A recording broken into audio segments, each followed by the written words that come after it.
2, 1.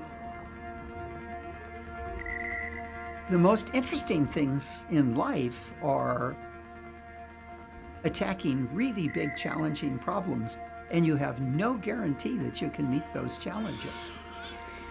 The way we communicate, the way we have relationships.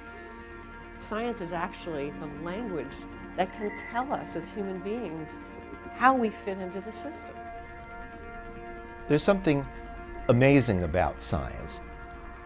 It starts off from this fundamental human hunger to just understand the world around us. But then we've seen over and over again that something magical happens, that it turns into practical results, new industries, new jobs. It changes the world.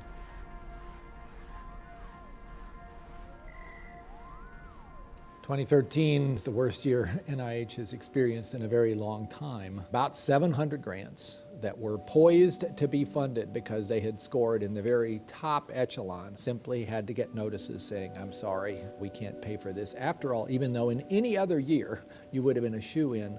Government funding of basic research has dropped precipitously in the last 2 years. At the same time, private funding of science is taking off. Wendy and Schmidt took on the most expensive part of marine research.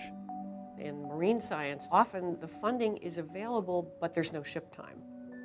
We can apply so much interesting technology to marine environments now. We're at the beginning of what we need to understand about the living systems in the ocean. And it's our responsibility, I think, as philanthropists, to get ahead of these issues when they're trapped in politics. I think the real advantage of philanthropy is it can be used to catalyze ideas that are very early in their staging, where people are infinitely skeptical.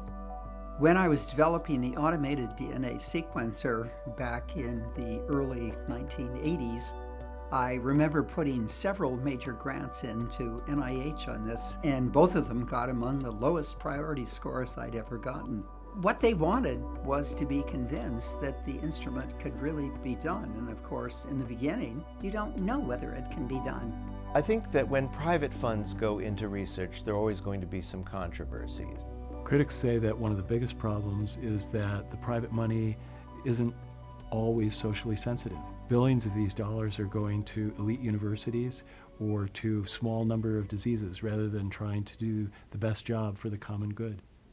There's still a gap between whites and blacks as far as expected lifespan. That's unacceptable. That's not biologic. Many of the donors are extraordinarily wealthy, suggesting that their influence is likely to grow, especially if the budget wars in Washington result in more cuts to scientific research. But to imagine that somehow philanthropy can step in and account for the losses that have been happening for 10 years in federal support simply doesn't add up. What is really dangerous when you really throttle down the spending on science is the best young people go elsewhere. And if we lose out with our very best people, we've lost out in the future of science. Money is velocity. It moves change. Life is a bunch of risks. You always have to change directions, and you always have to account for unforeseen challenges, but that's science.